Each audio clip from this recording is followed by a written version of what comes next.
Hello everybody, I'm Chris, I'm from Blackout Ballistics, and this is episode 4 of a series that we created to demonstrate the flash performance of different suppressors under the IR and visible spectrum. Something I've noticed is that a lot of the other YouTube channels that demonstrate flash performance contain various inadequacies within their test environments, such as not enough variations in ammo types, not enough variations in barrel lengths, or not even letting the suppressor cool down evenly between tests. However, there is a disclosure about this series you should be made aware about within this video. First, let's talk about my test environment. I'll be using 2 barrel lengths for our 308 platforms, the first being a 13-inch and the second being a 16-inch. For ammo, I'll be using 2 commonly found ammo types for 308 platforms, the first being 149 grain M80 ball and the second being Federal Gold Medal Match 168 grain Sierra Match King.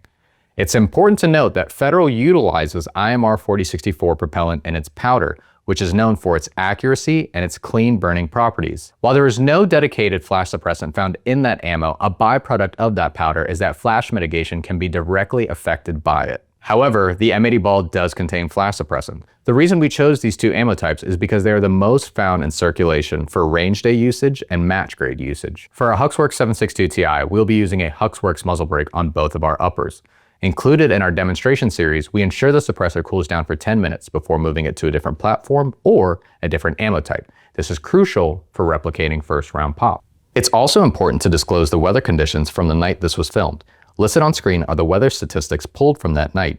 We utilized a Kestrel 5700 Elite for our readings. Next listed on screen is how we have the camera set up. 5 yards to the left of the shooter is a Sony a7S II filming in 1080p at 120 frames per second. This is paired with an L3 white phosphor PVS-14. Also at 5 yards is an iPhone 13 Pro filming at 4K and 60 frames per second. The shooter is wearing a Grec-X night vision recorder filming in 1080p at 60 frames per second, paired with an Elbit PH white phosphor tube. Lastly, there is an iPhone 16 Pro filming in 4K at 60 frames per second, placed 40 yards away from the shooter and 10 yards away from the target. This camera is the perspective of what it would look like to be shot at. This is paired with an Anvis green tube. It's important to note that 120 frames per second is still not enough to capture flash accurately from shot to shot. However, as we progress with the series, so will our equipment and procedures, and we will disclose what changes are made to you prior to the test in an effort to make constant improvements towards our test case. Let's see how the Huxwrx 762 Ti performs.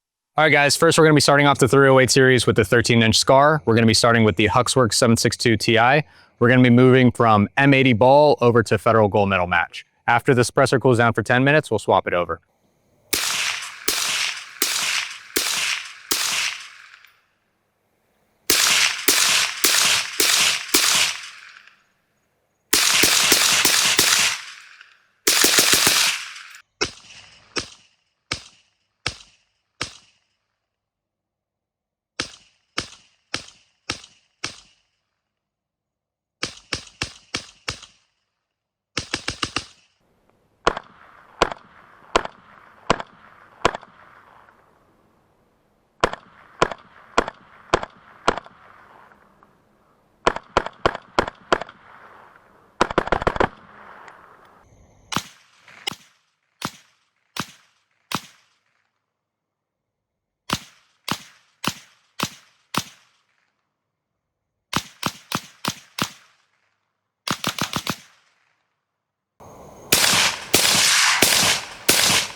All right, guys, that was the 13-inch scar. Now we're going to hop over to a 16-inch, which is my AR-10 here.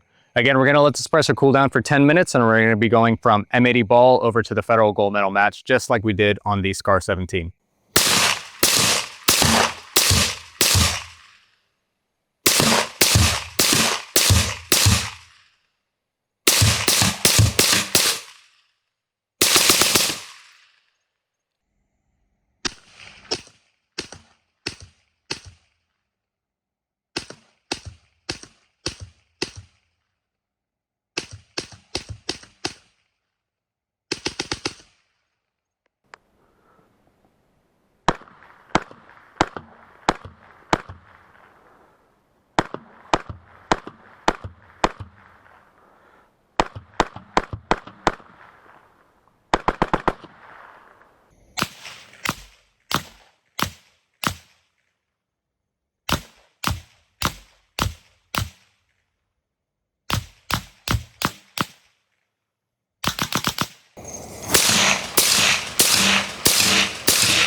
Now, before we end this video, there's one important thing you should know. You should know that I'm an unsponsored YouTube channel, meaning everything you saw in today's video was all self-funded and nothing was sent to me for free by a company.